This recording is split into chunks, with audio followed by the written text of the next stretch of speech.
Along the banks of Louisiana's Bayou Teche, a plantation record was deliberately destroyed in 1859. In New Orleans, court documents reference a murder trial that ended abruptly, all transcripts sealed by judicial order. Parish registries show 71 separate burial plots on a single property, all dated within the same week, yet official death certificates list only natural causes. For more than a century and a half, one name has been whispered in the darkness of Louisiana's sugarcane fields, a name representing unspeakable cruelty and shocking vengeance. Tonight, we uncover what really happened on the DeVoe plantation and why the truth was buried deeper than any grave. Before we continue with the story of Patience DeVoe and the girl who destroyed everything he built, I want to hear from you. Hit that subscribe button and drop a comment telling me what state or city you're listening from. Are you brave enough to hear what comes next? Let's find out together. The truth begins not with violence, but with a bill of sale. St. Landry Parish stretched across the fertile Louisiana lowlands like a patchwork quilt of wealth and suffering. By 1853, it had become one of the most profitable sugar-producing areas in the entire South. Plantations lined the Bayou Teche, generating fortunes rivaling those of European nobility. The town of Opelousas served as the parish seat, a bustling community of roughly 3,000 souls, planters, merchants, overseers, and the enslaved people who made their prosperity possible. Among the plantation owners, Patience DeVoe stood out not for his wealth, which was considerable, but for his peculiar reputation. A third-generation planter whose family had arrived from France in the 1760s, Patience, named for a Puritan ancestor on his mother's side, had inherited Belombre Plantation at age 28 after his father's death from yellow fever. Now 42, he ran his 300-acre sugar operation with what neighbors diplomatically called exacting standards. The DeVoe plantation house rose 3 stories above the Louisiana mud, its white columns gleaming in the subtropical sun. 73 enslaved people worked the property, in the fields, the sugar mill, the house, and the various outbuildings that comprised the complex machinery of plantation life. The property was profitable, producing nearly 200 hogsheads of sugar annually, enough to maintain DeVoe's position among the parish's elite. But Belombre harbored a secret that even the most callous of his fellow planters would have found disturbing. DeVoe himself cut an imposing figure, tall and lean, with angular features that suggested aristocratic breeding. He dressed impeccably, favoring dark suits even in Louisiana's oppressive heat, and kept a neat beard in the French style.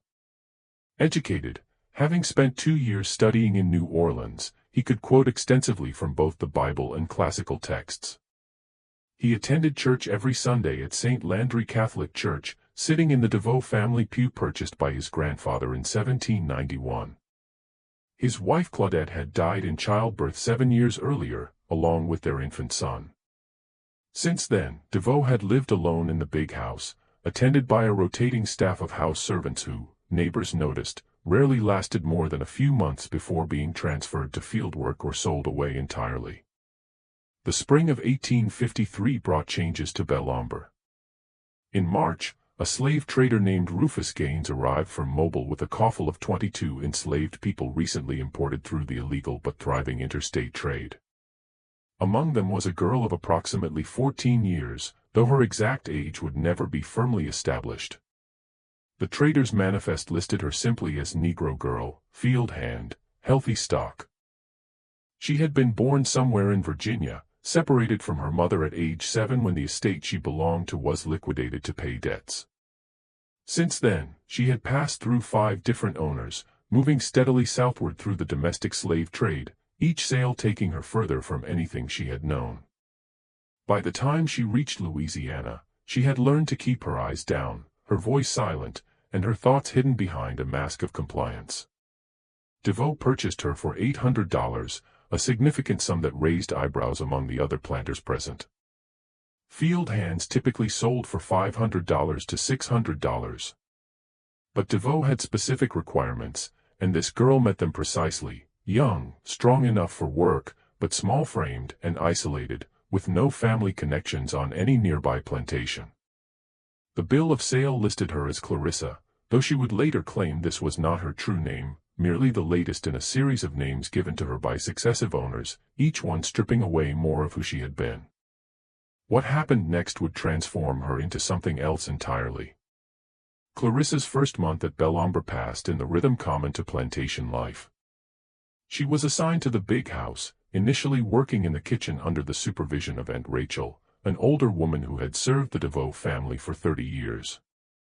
The work was demanding, rising before dawn to prepare breakfast, maintaining fires, cleaning, washing, and 100 other tasks that kept the household running.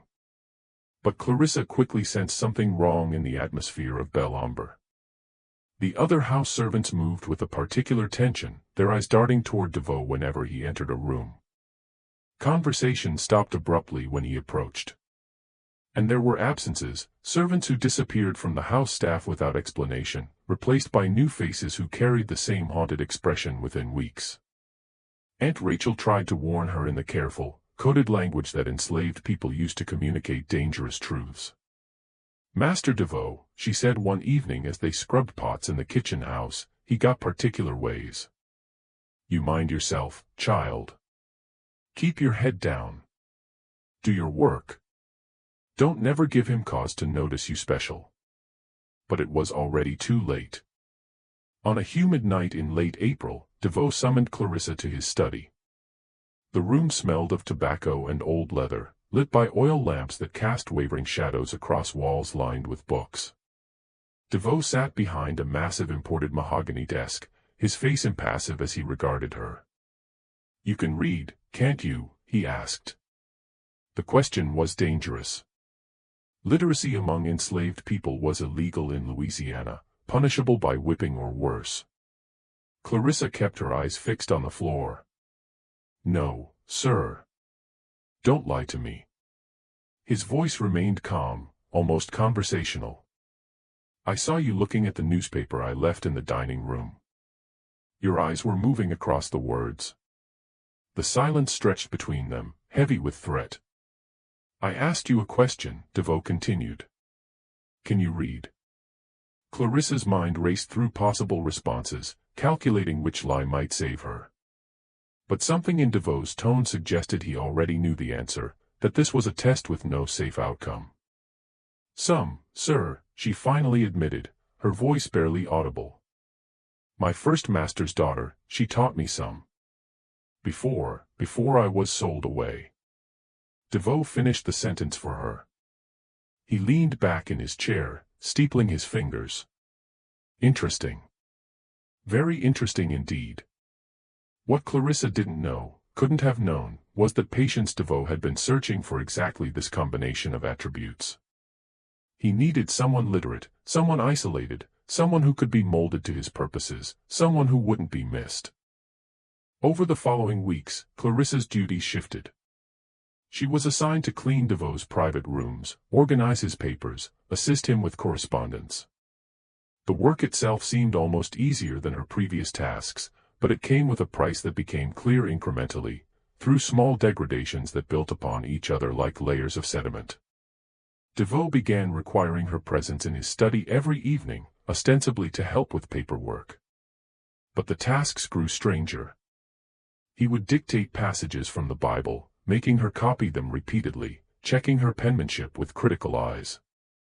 He would quiz her on scripture, punishing wrong answers with hours of standing motionless in corners, denial of meals, or small physical punishments that left no visible marks, a twisted finger bent back until she gasped, pressure applied to the soft spaces behind her ears, his grip on her arm just tight enough to bruise bone deep without breaking skin.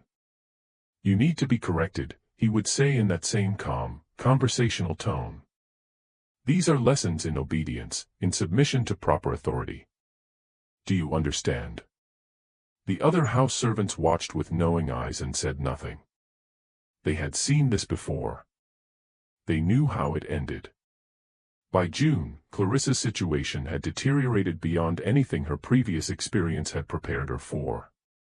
DeVoe's lessons had evolved into systematic torture, carefully calculated to maximize suffering while leaving minimal visible evidence. He was methodical, almost scientific in his approach, as though conducting some dark experiment in human endurance. He kept detailed journals, Clarissa discovered, documenting his training methods in neat handwriting.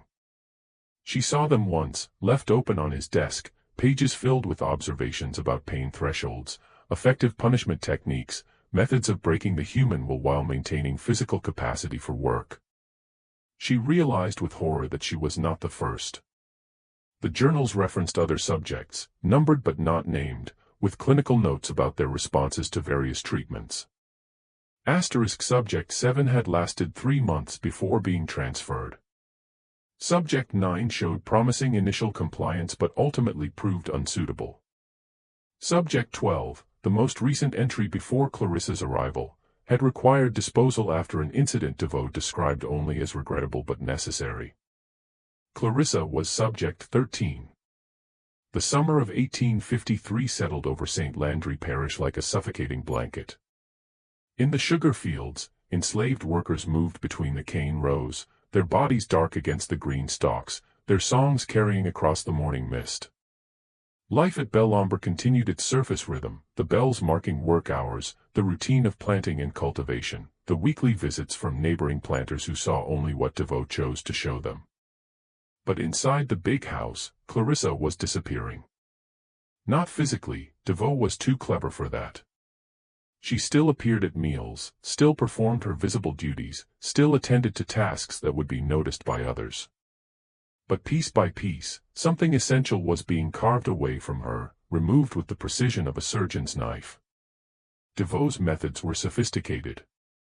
He understood that breaking a person required more than physical pain. It required isolation, disorientation, the systematic destruction of identity and hope. He rotated his punishments to prevent adaptation, mixed rewards with cruelty to create confusion, used sleep deprivation and forced wakefulness to blur the boundaries of reality. Some nights he would summon her to read aloud from his favorite texts, passages from the Old Testament about masters and servants, obedience and punishment, the divine order of hierarchy. Other nights he would force her to stand motionless for hours while he worked at his desk, punishing any movement with fresh torments. He deprived her of food, then presented elaborate meals and watched her eat while asking questions designed to humiliate. He gave her tasks impossible to complete, then punished the inevitable failures with methodical cruelty. Through it all, he maintained his facade of respectability. On Sundays, he attended church services, standing to sing hymns with his rich baritone voice. He hosted dinner parties where he entertained neighboring planters with discussions of sugar prices and political developments. He was known as a cultured man, perhaps a bit reserved since his wife's death, but hardly worthy of suspicion. The other enslaved people at Belombre knew, of course. They always knew. But what could they do? Speaking out meant death, or worse, being sold away to the brutal sugar plantations further south, where life expectancy was measured in years rather than decades. So they averted their eyes, whispered prayers, and tried not to think about the sounds that sometimes echoed from the big house late at night. Aunt Rachel tried once to intervene.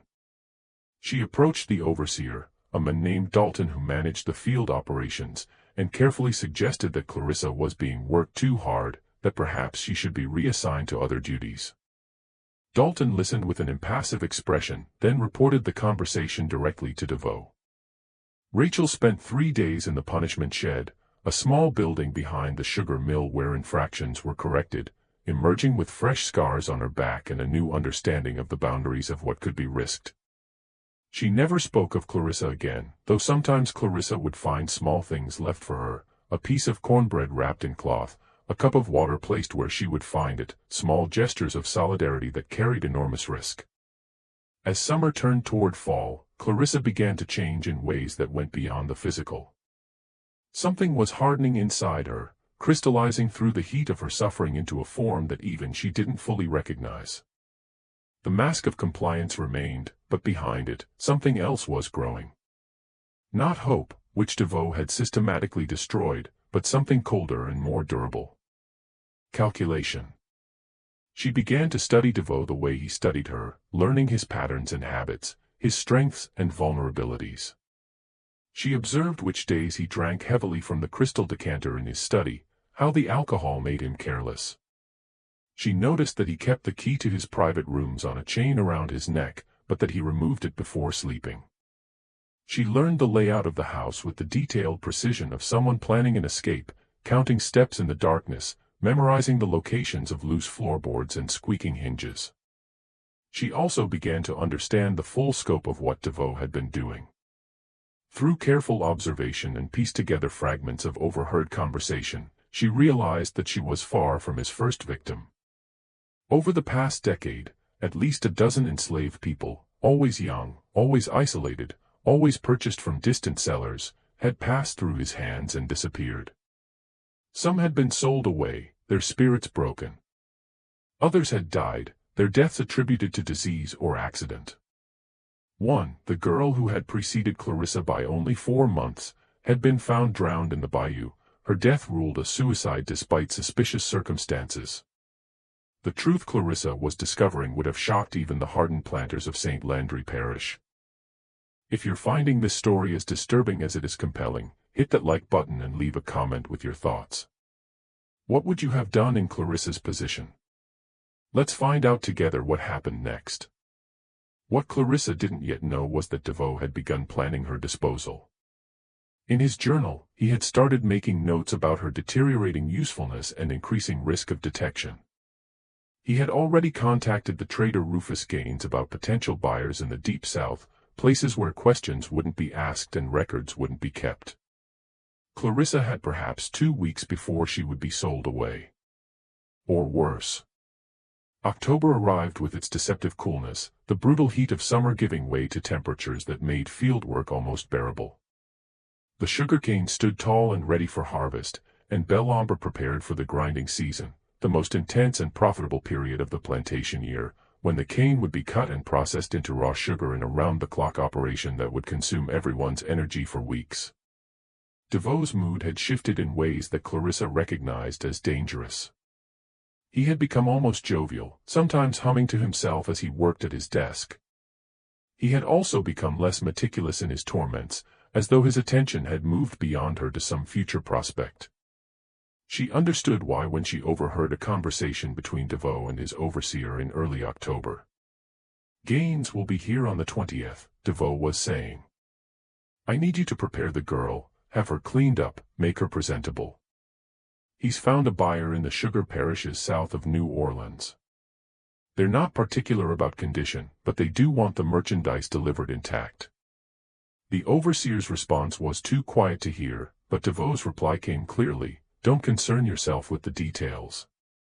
Just make sure she's ready for transport. After that, she becomes someone else's problem." Clarissa's heart pounded as she absorbed this information. October 20th was 12 days away. 12 days until she would be sold into what everyone knew were the most brutal conditions in the entire South, the vast sugar plantations where enslaved people were worked to death and replaced like worn-out tools, where life expectancy was 3 to 5 years, where survival itself was considered a form of extraordinary luck. She would not go. The decision formed in her mind, not as a conscious choice, but as an inevitability, like water finding its path downhill. She could not escape, the patrol system was too efficient, the geography too hostile to runaways, especially a young woman traveling alone. She could not appeal to authorities, the law itself considered her property, not a person with rights to protection. She could not hope for rescue or intervention. Everyone who knew of her situation had already demonstrated their powerlessness or unwillingness to act. But she could act herself. That night, Clarissa took inventory of her resources. They were pitifully few: her knowledge of the house, her literacy, her familiarity with DeVoe's routines, and her access to his private rooms. She also had something else, something DeVoe himself had given her without realizing it, a detailed understanding of anatomy and the infliction of pain, learned from observing his methods, from enduring them, from reading the clinical descriptions in his journals. She began to plan with the same methodical care that DeVoe had applied to her destruction. The tools she needed were readily available in any plantation household. The sugar mill had sharp implements for cutting cane, the kitchen held knives of various sizes, the carpentry shop contained saws and axes. But Clarissa understood that her window of opportunity would be measured in minutes, perhaps seconds. She needed something immediately accessible, something that wouldn't raise suspicion if she carried it, something that could serve her purposes efficiently. She found it in DeVoe's own study. Among the various items on his desk was a letter opener, a foot-long blade of Sheffield steel, sharp enough to slice paper with precision, pointed enough to penetrate leather, substantial enough to serve as a weapon if wielded with sufficient force. DeVoe used it daily, leaving it lying on his desk among his papers, a tool so ordinary that its potential lethality was invisible. Clarissa also made another discovery during her careful surveillance of DeVoe's evening routine. On Wednesday nights, he indulged in particularly heavy drinking, consuming most of a bottle of bourbon while reviewing the week's plantation accounts. The alcohol made him drowsy, careless, vulnerable in ways he would never be when sober. Wednesday, October 14th, 6 days before she was scheduled to be sold away, would be her only chance. The days leading up to October 14th passed with excruciating slowness. Clarissa moved through her routine with mechanical precision, her mind operating on 2 levels simultaneously, performing her duties while constantly reviewing her plan, searching for flaws, calculating probabilities, preparing for contingencies. She was terrified. The fear lived in her stomach like a physical thing, making food difficult to swallow, making sleep impossible. But underneath the fear was something else, something that burned with a cold, steady flame. Not hatred exactly, hatred was too hot, too consuming. This was something colder and more durable, a commitment to action regardless of consequence, an acceptance of whatever price would need to be paid. The plantation continued its rhythms around her, oblivious to the storm gathering in one girl's heart. In the fields, the cane stood ready for harvest, its tall stalks rustling in the October breeze. In the sugar mill, the overseer Dalton supervised repairs to the grinding equipment, preparing for the intense weeks ahead when the mill would run day and night. In the quarters, enslaved families gathered after dark, sharing meals and stories, creating moments of humanity in a system designed to deny it. Clarissa observed all of this with a strange detachment, as though she were already a ghost, already separated from the world of the living. She found herself noticing details she had never paid attention to before, the way morning light caught in spiderwebs strung between the porch columns, the particular sound of Aunt Rachel's humming as she worked in the kitchen, the smell of wood smoke drifting across the yard in the evening. These things seemed suddenly precious, suddenly worthy of attention, as though her mind was cataloging them for a future that might not include such observations. On Monday, October 12th, a traveling preacher arrived at Belombre. This was common practice in rural Louisiana, circuit-riding ministers who moved from plantation to plantation, conducting services for enslaved communities who were permitted to gather for worship under supervised conditions. The preacher, a thin man named Reverend Caldwell, set up in the cleared space behind the quarters, and DeVoe graciously permitted his enslaved workers to attend the evening service. Clarissa went because absence would be noticed, would raise questions. She sat at the back of the gathered crowd, perhaps 80 people assembled in the fading light, and listened as Reverend Caldwell preached about deliverance. His text was from Exodus, the story of Moses leading the Hebrew people out of bondage in Egypt, the plagues that fell upon their oppressors, the parting of the Red Sea. "The Lord sees your suffering," Caldwell proclaimed, his voice carrying across the crowd. "He hears your cries, and in His time, in His way, He will deliver you from bondage. You must have faith. You must believe that justice, though delayed, will surely come." The words washed over Clarissa like water over stone. She had heard such promises before, had clung to them during her darkest moments, had prayed for deliverance until her voice was hoarse and her knees were bruised from kneeling. But deliverance had not come. Justice had not arrived.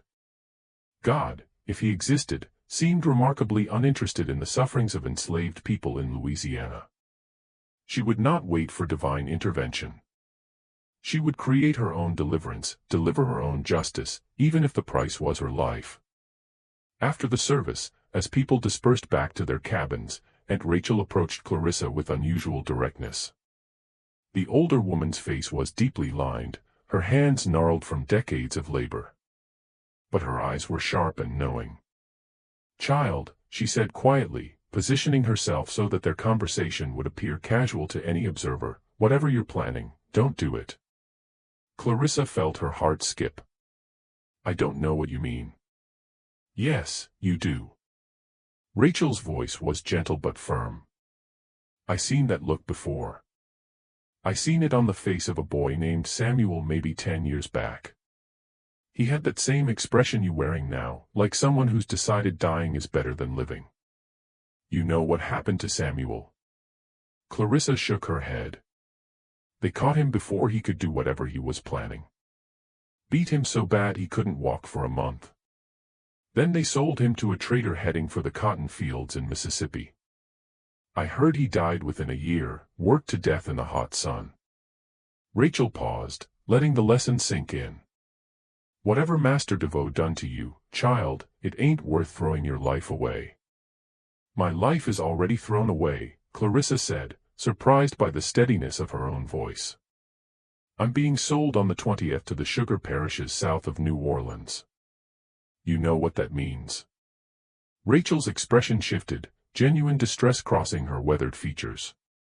Oh, child. No. Not there. So tell me, Aunt Rachel, what's the difference between dying quickly and dying slowly? At least one way, I get to choose. At least one way, I get to take something with me when I go. The older woman was silent for a long moment, her eyes searching Clarissa's face.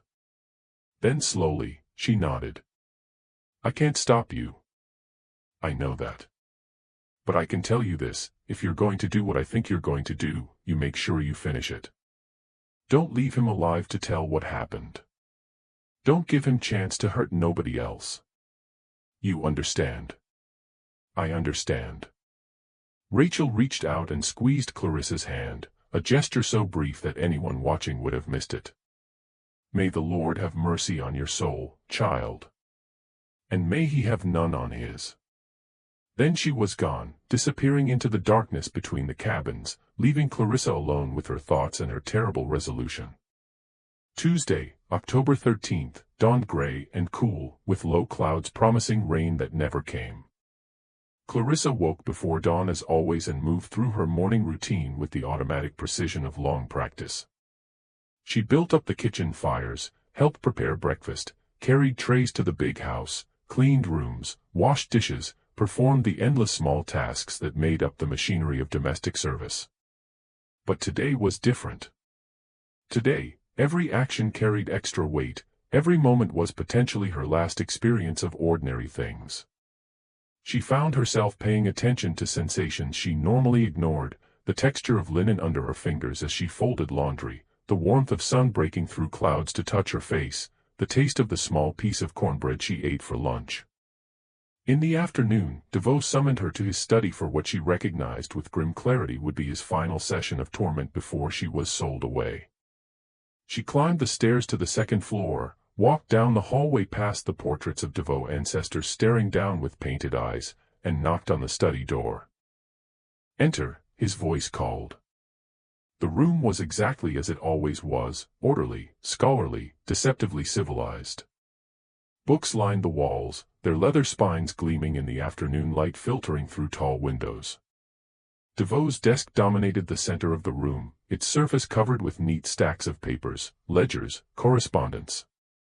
The crystal decanter of bourbon sat in its usual place, along with 2 glasses. Oil lamps waited to be lit when evening came. DeVoe sat behind his desk, dressed impeccably as always in a dark suit and crisp white shirt. He looked up as Clarissa entered, his expression mild, almost pleasant. Ah, Clarissa. Come in. Close the door. Sit down. He gestured to the straight-back chair positioned before his desk, the chair where Clarissa had spent so many hours enduring his particular brand of education. She sat, keeping her eyes downcast in the posture of submission he demanded. I want to talk to you about your future, DeVoe began, steepling his fingers in a gesture she had come to know well. Mr. Gaines will be arriving in a few days to complete your transfer to new ownership. I thought you might have questions about what to expect. This was new. DeVoe had never before shown interest in explaining or justifying his decisions. The novelty of it was almost surreal. "I have no questions, sir," Clarissa said quietly. "No.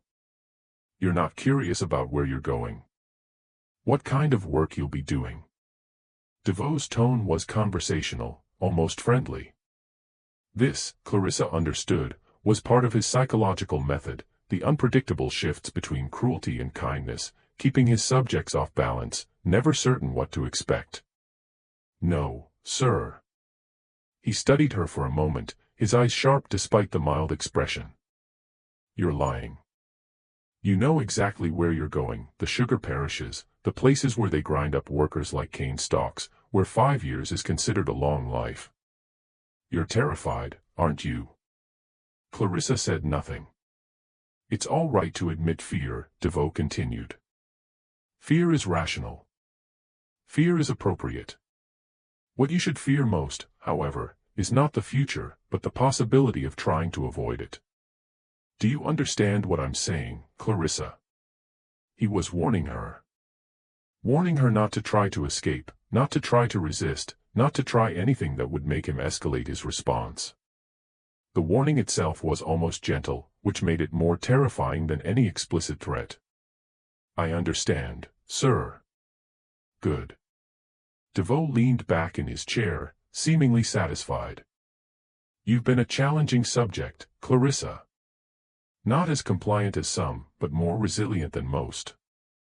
I'll miss our evenings together in a way, but all experiments must eventually conclude, and I find myself eager to begin fresh work with new material." He paused, pouring himself 2 fingers of bourbon from the crystal decanter, sipping it slowly. "Do you hate me, Clarissa?" The question was a trap. Either answer would displease him, would earn fresh punishment. But Clarissa found herself responding with unexpected honesty. "No, sir." And it was true. She didn't hate him. Hatred implied a relationship, an emotional connection, a recognition of shared humanity. What she felt toward Patience DeVoe was something far colder, an absolute determination that he should cease to exist, delivered with the emotional investment of someone deciding to exterminate vermin. DeVoe seemed pleased by her answer, missing entirely the truth behind it. "Good," he said. "Hatred clouds judgment. Submission requires clarity of mind and purity of obedience. You're learning, even at this late stage." He paused again, swirling the bourbon in his glass, watching the amber liquid catch the light. "I've kept detailed records of our time together. Did you know that? Observations, measurements, assessments of technique and result. Quite fascinating, really, the human capacity for adaptation, for endurance, for survival even under the most adverse conditions. You've contributed to a body of knowledge that might someday prove valuable." Clarissa listened to this with a strange detachment. He was describing her suffering as research, her pain as data, her existence as nothing more than experimental material. It should have provoked some response, rage, disgust, despair. But she felt nothing except the cold certainty of what would happen tomorrow night. "You may go," DeVoe said finally, dismissing her with a wave of his hand. "Get some rest. Mr. Dalton will want you looking presentable when Mr. Gaines arrives." Clarissa stood, curtsied in the manner he required, and left the study. She walked down the hallway, down the stairs, through the house to the kitchen, moving like a mechanism wound tight and counting down to release. Aunt Rachel was alone in the kitchen, preparing vegetables for the evening meal. She looked up as Clarissa entered, her eyes asking questions that couldn't be spoken aloud. Clarissa nodded once, a tiny movement that conveyed everything. Rachel closed her eyes briefly, her lips moving in what might have been prayer. Then she returned to her work, her knife moving through carrots with steady precision, and Clarissa understood that no more would be said between them. Some things went beyond words, beyond advice, beyond anything except silent witness. That evening, Clarissa lay on her pallet in the small room off the kitchen where she slept, staring at the ceiling in the darkness. Around her, the house settled into its nighttime rhythms, the distant sounds of the overseer making his rounds, the murmur of voices from the quarters beyond the yard, the creak of wood and whisper of wind. She should sleep. She would need all her strength for what was coming. But sleep was impossible, her mind too active, too full of scenarios and possibilities and calculations.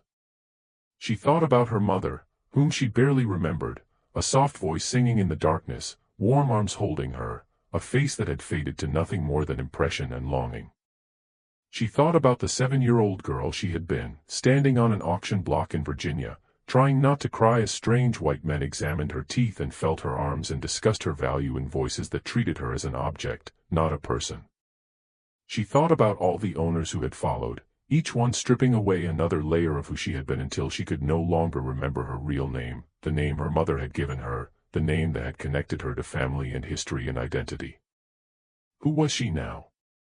Not Clarissa, that was just another name imposed by ownership. Not even fully human anymore, at least not in the eyes of the law, not in the eyes of the society that permitted and profited from her bondage. But tomorrow night she would become something. Someone. A person who had acted, who had chosen, who had refused to be passive in the face of her own destruction. It wasn't much. It probably wasn't enough. But it was what she had. The hours until dawn passed with excruciating slowness. Clarissa must have dozed eventually, because she woke to the sound of the plantation bell ringing the call to morning labor, gray light filtering through the single window of her room. Wednesday, October 14th. Her last day as Clarissa. Her last day as anything. She rose, dressed in her work clothes, and began her final day at Belombre. The morning passed in a blur of activity. Clarissa moved through her tasks with mechanical efficiency, her body performing familiar actions while her mind remained elsewhere, counting down hours and then minutes to the moment that would change everything. Breakfast preparation, cleaning the dining room, carrying water, sweeping floors, washing dishes, the endless cycle of domestic labor that had defined her existence for as long as she could remember. At midday, she ate a small meal of cornbread and beans, forcing herself to swallow despite the knot of tension in her stomach. She would need energy. She would need strength. She could not afford weakness. In the afternoon, she found herself alone in DeVoe's study during her routine cleaning. The room was empty, DeVoe having gone to inspect the sugar mill with his overseer. This was her opportunity. The letter opener lay on his desk among various papers and correspondence, its Sheffield steel blade catching the afternoon light. Clarissa had cleaned around it 100 times, had polished its brass handle, had never considered it as anything except another piece of the room's furnishings. Now she saw it differently. She saw its length, a full foot from tip to handle. She saw its weight, substantial enough to penetrate leather or heavy cloth. She saw its edge, sharp enough to slice through paper with precision, sharp enough to cut flesh if wielded with force. She picked it up, testing its balance, feeling how it fit in her hand. It was heavier than she expected, more substantial, more real. This was not an abstraction anymore. This was a weapon. This was the tool that would transform intent into action. Her heart hammered in her chest as she made her decision. She couldn't wait until evening to secure it. If DeVoe noticed its absence before then, everything would be ruined. But carrying it on her person all afternoon was risky, if she was searched for any reason, if it was discovered. She made her choice. Carefully, she wrapped the letter opener in a cleaning cloth, then tucked it into the deep pocket of her work dress, arranging the fabric so that the shape wouldn't be obvious to casual observation. The weight of it pulled at her pocket, a constant reminder of what was coming, of what she was about to become. She finished her cleaning, left the study, and moved through the rest of the afternoon with the letter opener pressed against her thigh through layers of cloth, its presence a secret weight that only she knew about. Evening came. The sun sank toward the horizon, painting the sky in shades of orange and red that seemed almost obscenely beautiful. Clarissa helped prepare dinner, served DeVoe his meal in the dining room, cleared the dishes afterward, moved through her routine while the knife in her pocket waited, patient and cold. At 8 o'clock, DeVoe retired to his study as was his Wednesday custom.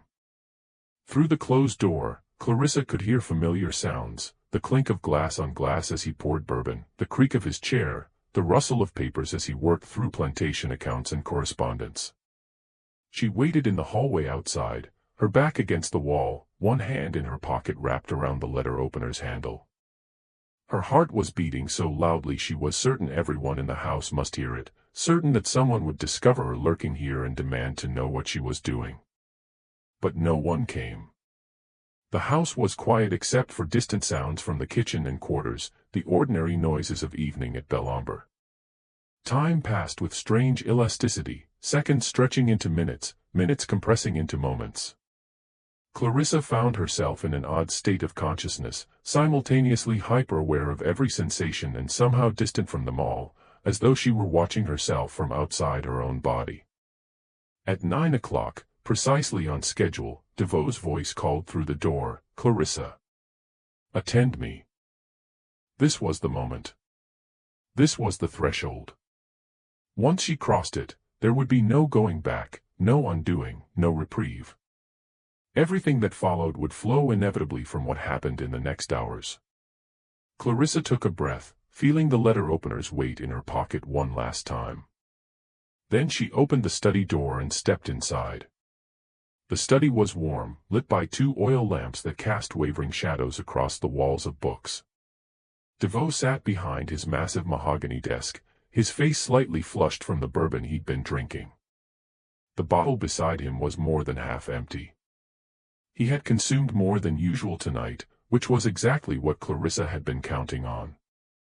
His movements when he gestured for her to close the door were slightly less precise than normal, his eyes slightly unfocused. He was drunk, or close to it, vulnerable in ways he would never be when sober. His guard lowered, his reaction slowed, his judgment impaired. "Come here," he ordered, gesturing to the spot beside his desk where Clarissa had stood so many times before. Clarissa moved forward, her right hand still in her pocket, fingers wrapped around the letter opener's handle. Everything seemed to slow down, each second stretching into eternity. She could see individual dust motes floating in the lamplight. She could hear her own breathing, her own heartbeat, the creak of floorboards beneath her feet. She could smell the bourbon on DeVoe's breath, the tobacco smoke that clung to his clothes, the faint scent of leather and old paper that permeated the study. Time seemed to compress and expand simultaneously. In her peripheral vision, she could see the crystal decanter on DeVoe's desk, the light refracting through the amber liquid within it. She could see the ledger book stacked neatly on the corner of his desk, each one recording the financial transactions that reduced human beings to columns of numbers and profit margins. She could see DeVoe's hands, the hands that had inflicted so much calculated suffering, resting on the desk's surface, fingers drumming idly against the polished wood. "I've been reviewing my notes on your progress," DeVoe was saying, his words slightly slurred.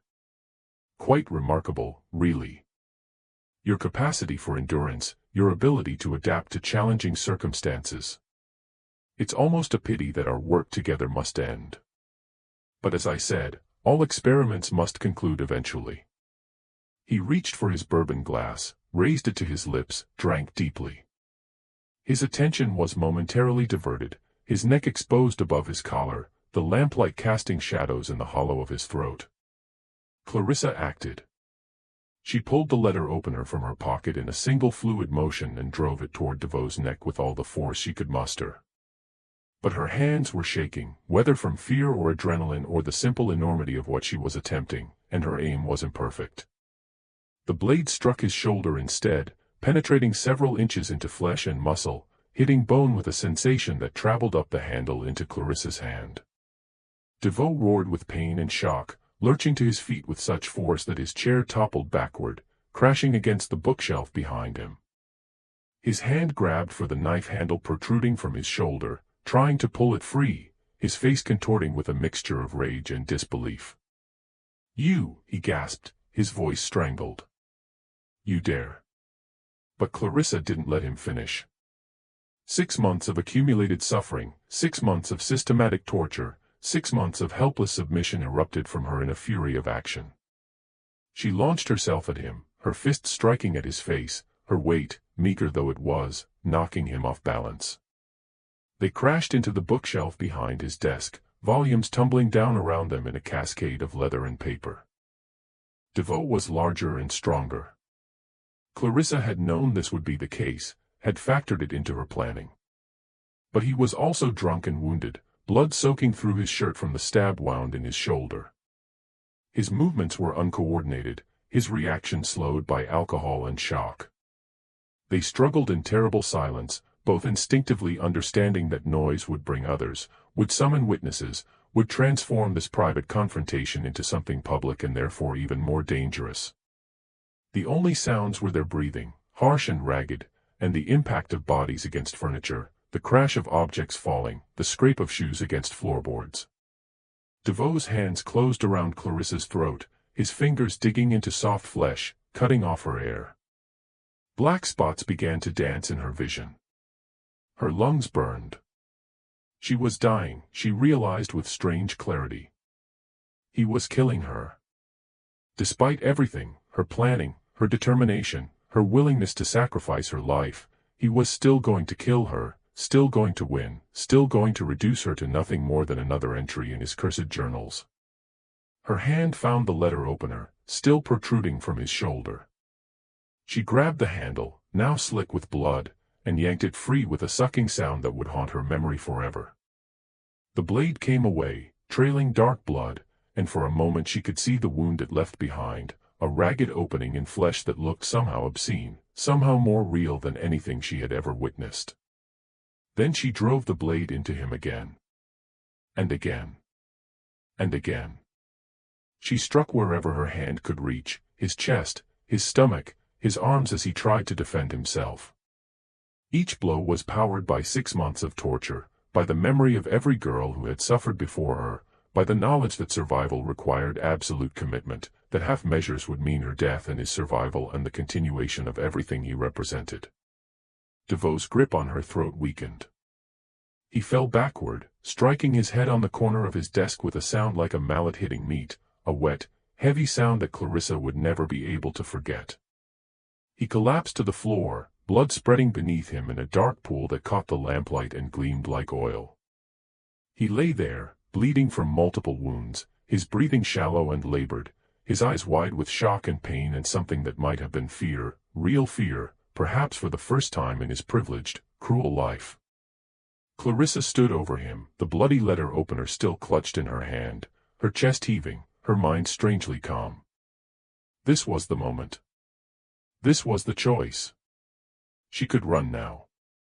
She could flee into the darkness and hope for escape, even though escape was nearly impossible for an enslaved woman in Louisiana, even though she would certainly be caught and killed within days. Or she could finish what she had started. She looked at DeVoe, really looked at him. This man who had purchased her like livestock, who had systematically destroyed her humanity piece by piece, who had documented his cruelty in neat handwriting as though it were science rather than sadism. This man who had done the same to at least a dozen others before her, who would certainly do it again to whoever came after her if he survived this night. And something else was operating in Clarissa now, something that went beyond survival or even vengeance, a methodical fury that required completion, that demanded every ounce of suffering be repaid, that insisted on a specific and terrible form of justice. She looked at the tools available in the study, the letter opener still in her hand, its blade now dark with blood, a heavy brass candlestick on the desk, a fire poker leaning against the fireplace, various implements scattered around the room, ordinary objects that could be repurposed for extraordinary ends. Then she looked at DeVoe himself, still conscious, still breathing, still aware enough to understand what was happening to him. His eyes met hers, and in them she saw something she had never seen before. Fear. Real, helpless, desperate fear. "You studied pain," Clarissa heard herself say, her voice strange and distant in her own ears. "You documented it. You treated it like science. You wrote about thresholds and tolerances and breaking points. Now you're going to learn everything you taught me."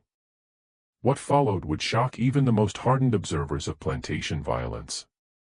It would create a legend that would persist for generations. It would transform Clarissa from victim into something else entirely, something that represented both the absolute depths of human cruelty and the absolute limits of human endurance. Clarissa made a decision in that moment, a decision that was both calculated and emotionally driven, both rational and insane. She would not simply kill Patience DeVoe. She would dismantle him. She would reduce him to components. She would treat him the way he had treated her, as raw material for experimentation, as an object rather than a person, as something to be studied and documented and ultimately discarded. She began methodically, using the letter opener and other tools she found in the study. The brass candlestick became a hammer. The fire poker became a lever. Various implements from DeVoe's desk drawers, sharp, heavy, useful objects that had served mundane purposes, were repurposed for darker work. And through it all, Clarissa was careful. Careful not to let DeVoe die too quickly, that would be mercy, and mercy was not what this moment required. Careful to work in silence, stuffing cloth in his mouth to muffle sounds, mindful that the other enslaved people in the quarters beyond the house should not be implicated in what was happening. This was her action, her choice, her responsibility alone. She was also careful to apply the lessons she had learned. 6 months of systematic torture had taught her anatomy through suffering. She knew what hurt and how much. Knew the difference between damage that killed quickly and damage that lingered. Knew which parts of the body were most sensitive to pain and which were most essential to life. She applied this knowledge with scientific precision. Hours passed. The oil lamps burned low, and Clarissa refilled them from the reserve DeVoe kept in a cabinet, the mundane action surreal in the context of what she was doing. The night deepened outside the study windows, the house around them silent except for the distant sounds of crickets and nightbirds, and the occasional creak of settling wood.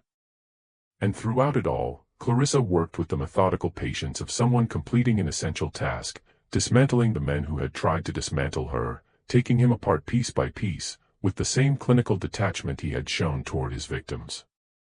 She counted as she worked. It was important to count, important to document, important to mirror DeVoe's own obsession with measurement and record-keeping. Each separation, each reduction, each component was noted mentally, added to a tally that grew with each passing hour. 71 pieces, she would later claim, though whether this number was literal or symbolic would never be fully determined. Perhaps it represented 1 piece for each person DeVoe had enslaved on his plantation. Perhaps it corresponded to the 71 days she had endured his particular brand of torture. Perhaps it was simply the number that came to her in the heat of her terrible work, a number that felt right, that felt complete, that felt like justice.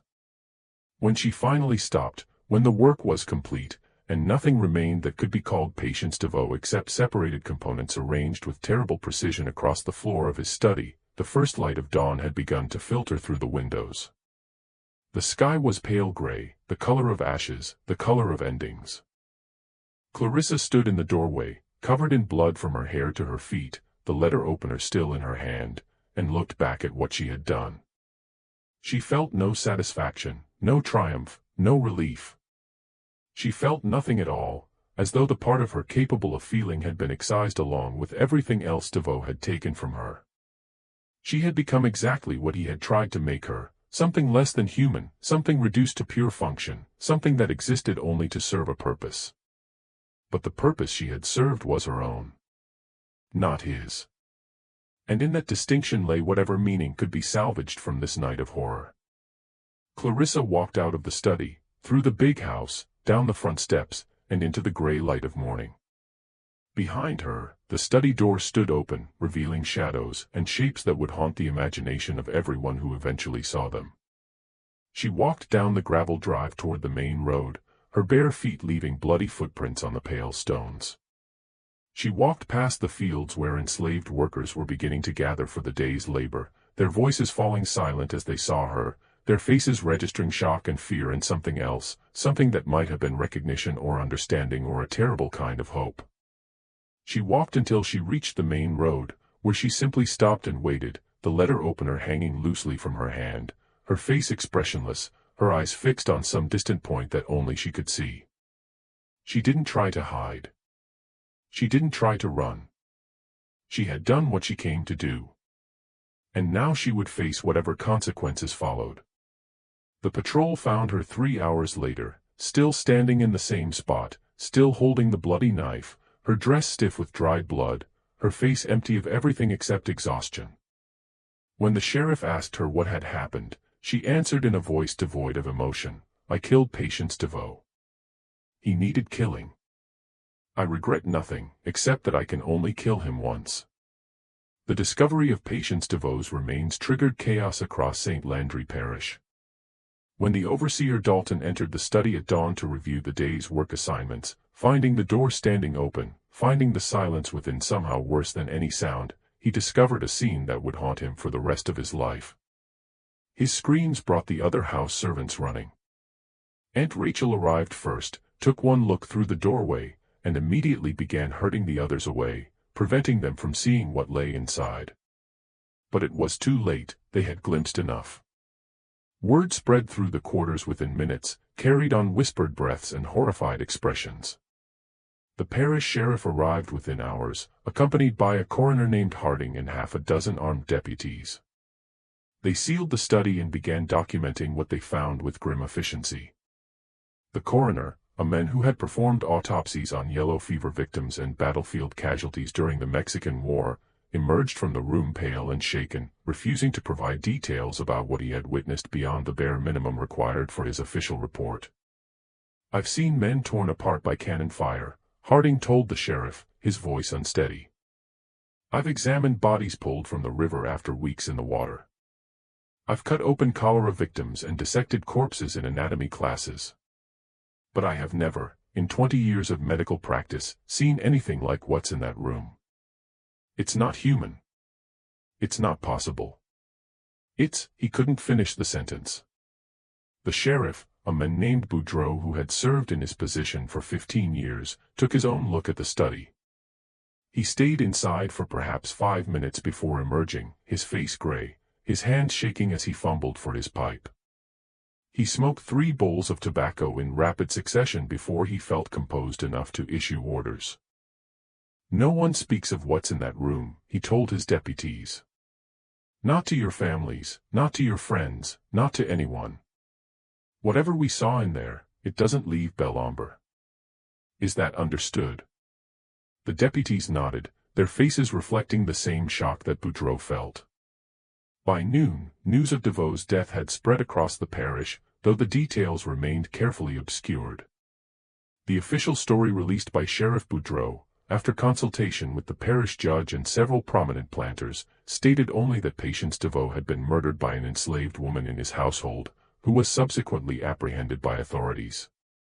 But rumors spread faster than official statements, carried on the lips of enslaved people who whispered to each other in the fields, of house servants who spoke in encoded language to their counterparts on other plantations, of freedmen and poor whites who gathered in Opelousas's taverns and speculated about what had really happened at Belombre.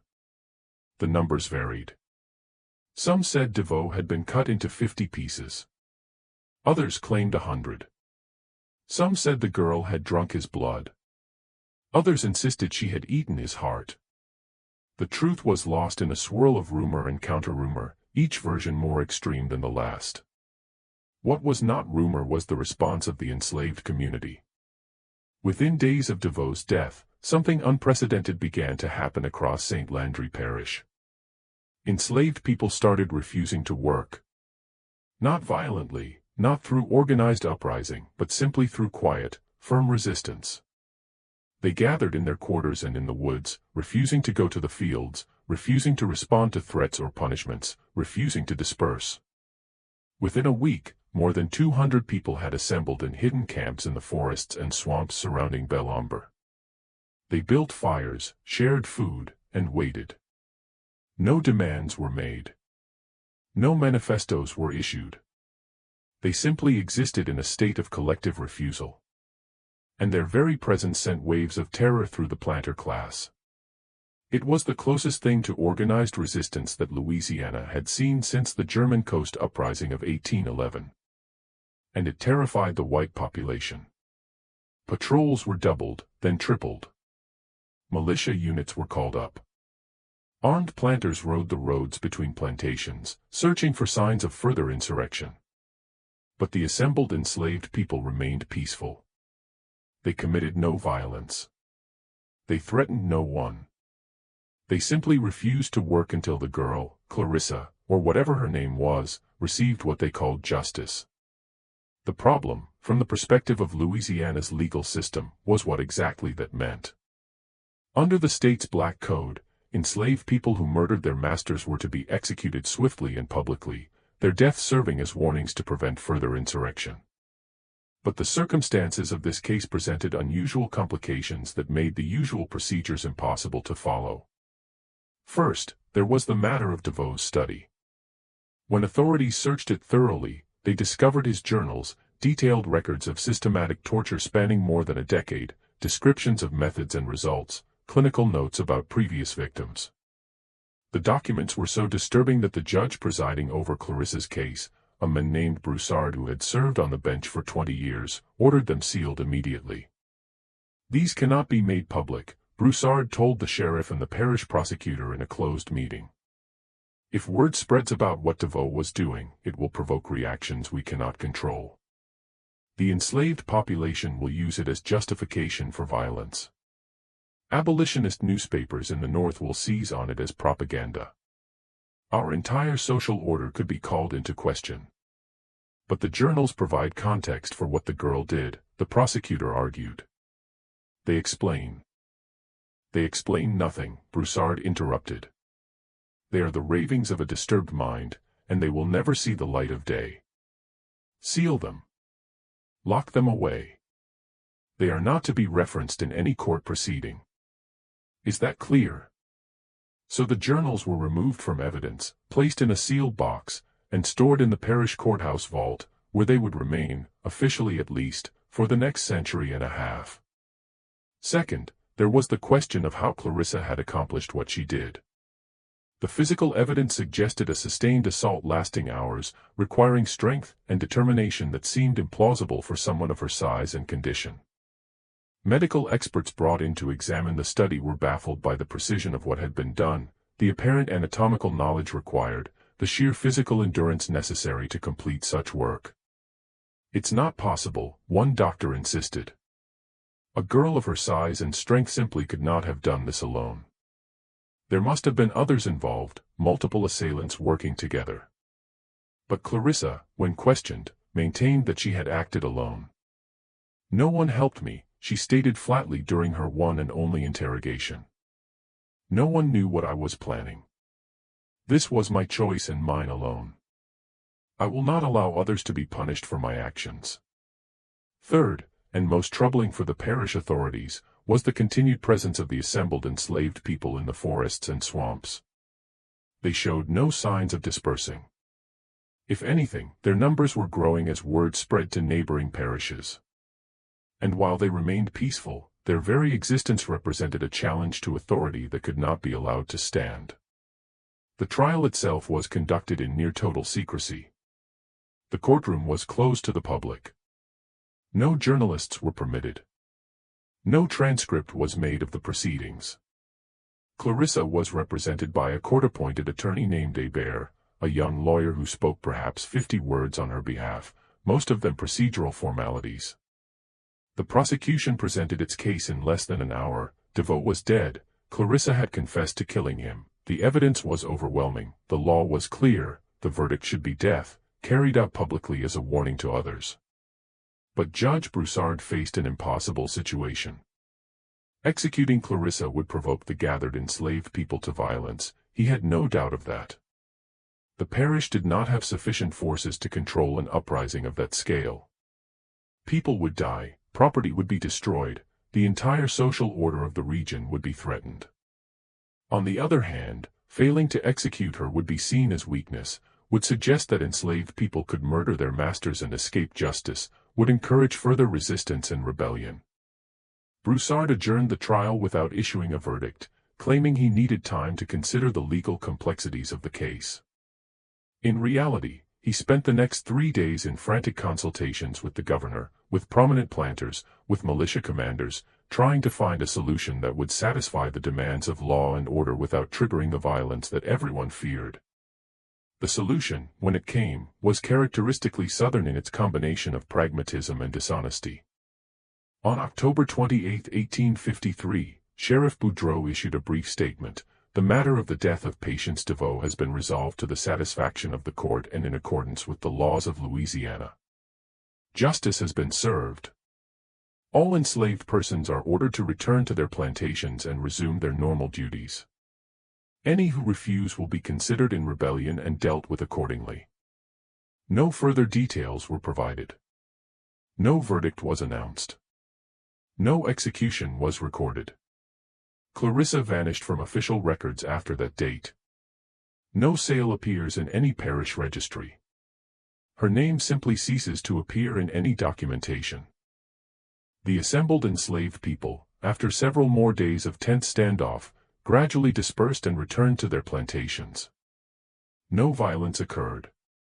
No arrests were made. Life in St. Landry Parish slowly returned to its normal rhythms, though an undercurrent of tension would persist for years. What actually happened to Clarissa became the subject of endless speculation and rumor.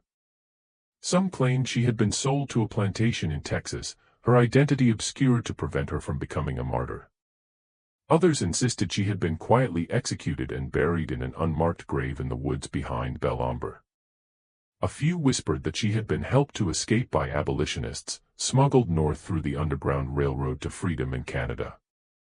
There was even a persistent rumor, never confirmed but never entirely dispelled, that Judge Broussard had made a deal with certain powerful interests, that Clarissa had been purchased by agents working for Northern abolitionists, that money had changed hands, that she had been transported out of Louisiana under cover of darkness to live out her days in freedom somewhere far from the scenes of her crime. The truth, like so much else about this case, was deliberately obscured, hidden behind layers of official silence and unofficial myth-making. What is known is this. Belombre Plantation was sold at auction in December 1853, purchased by a consortium of planters who divided the property among themselves. The big house was demolished the following spring, its materials salvaged or burned, the site left empty. Within 5 years, the Louisiana forest had begun to reclaim the land, vines and undergrowth covering what had once been manicured grounds and cultivated fields. The 71 burial plots mentioned in parish records, discovered by workers clearing the grounds after the auction, were never adequately explained. Official documents claimed they contained victims of a yellow fever outbreak, though no such epidemic was recorded in St. Landry Parish during 1853 or 1854. The plots were shallow, hastily dug, and contained no coffins or markers. Local historians who later researched the matter found no death certificates, no names, no explanation for why so many people would have been buried on the same property within the same week. Some speculated they were not graves at all, but rather holes dug by authorities searching for evidence, though evidence of what was never clarified. Others believed they represented something more symbolic, perhaps 71 separate sites where parts of DeVoe had been buried, each piece interred individually in some grim memorial to Clarissa's methodical vengeance. Or perhaps they marked the number of people DeVoe had tortured and killed over his years of systematic cruelty, victims whose deaths had been disguised as disease or accident or simply erased from record. The truth was never officially established, and after a few years the question ceased to be asked. In the decades that followed, the story of Clarissa and Patience DeVoe became legend, then myth, then a whispered tale told in the quarters of Louisiana plantations. Among enslaved communities, she became a folk hero, her name, or the name she had been given, since her real name was never known, invoked as a reminder that even the most powerless person possessed the capacity for resistance, that cruelty could breed consequences, that the human spirit could not be entirely broken, no matter how systematic the attempt. Among the planter class, she became a cautionary tale, rarely spoken of directly, but always present as a reminder that absolute power was never quite as absolute as it seemed, that treating enslaved people with excessive cruelty could provoke reactions that threatened the entire system on which their wealth and comfort depended. The sealed journals remained in the parish courthouse vault, officially forgotten, but occasionally rediscovered by curious clerks or historians who were then quickly warned away from examining them too closely. Some claim to have read portions before being stopped, reporting content so disturbing that they refused to provide details. Others insisted the journals had been destroyed decades ago, that the sealed box in the vault contained nothing but ashes and dust. The Civil War came and went. Slavery ended through federal force rather than internal collapse. Louisiana entered its long, brutal period of Reconstruction and Jim Crow, violence and resistance continuing in new forms under new names. The story of Clarissa faded from public memory, preserved only in oral traditions and in sealed documents that few people knew existed and fewer still were permitted to see. But in certain corners of St. Landry Parish, in certain communities with long memories, the story persisted. Older people would tell younger ones about the girl who had killed the master, who had refused to die quietly, who had taken her vengeance with methodical precision and transformed her suffering into something that could not be ignored or forgotten. Whether she lived or died, whether she found freedom or remained in bondage until emancipation, whether she ever reclaimed her true name or remained Clarissa forever, these questions were never answered with certainty. What remained was the undeniable fact of what she had done. On the night of October 14, 1853, a young woman subjected to unspeakable cruelty had refused to accept that suffering as her fate. She had acted, knowing that action meant almost certain death, choosing violence not from madness, but from a cold calculation that her life was already forfeit and therefore had nothing left to lose. The number 71, whether literal or symbolic, whether referring to pieces of a dismembered body or years of accumulated victims or burial plots or some other meaning entirely, became attached to her story permanently. 71 pieces of a man who had tried to break her. 71 responses to months of systematic torture. 71 reasons why silence in the face of cruelty is itself a form of violence. The sealed documents remain sealed to this day, locked away in archives that few people access and fewer still are permitted to examine. The property that once was Belombre has changed hands multiple times, subdivided and developed, its dark history erased by time and deliberate forgetting. Modern residents of the area, if they know the name at all, associate it only vaguely with something bad that happened a long time ago, the details lost to generations of silence. But the story persists. Passed down through communities that remember. Told in different versions and with different emphases, but always carrying the same essential truth, that a girl whose name was taken from her, whose humanity was denied, whose suffering was treated as scientific data, had refused to accept her own annihilation. She had struck back with terrible precision, and had paid whatever price that action required, becoming in the process something more than victim, something more than slave, something that resisted easy categorization or comfortable historical narratives. She had become, simply and finally, someone who acted. Someone who chose. Someone who refused to be erased. And in a system built entirely on the denial of such agency, that alone was revolutionary. This mystery shows us that even in the darkest moments of American history, in the depths of institutionalized cruelty and oppression, individual acts of resistance could shake the foundations of the system that created them. The number 71 has echoed through history as a reminder of what happens when human beings are pushed beyond endurance, when the only choice left is between passive destruction and active resistance. What do you think of this story? Do you believe Clarissa was justified in what she did? Do you think she survived, or was this her final act? Would you have made the same choice in her position? Leave your comment below and share your thoughts. If you enjoyed this dark chapter from Louisiana's hidden history, subscribe to Liturgy of Fear. Hit the notification bell so you never miss another story, and share this video with someone who appreciates historical mysteries that challenge us to confront uncomfortable truths. The past is full of stories that were deliberately buried, stories that deserve to be told.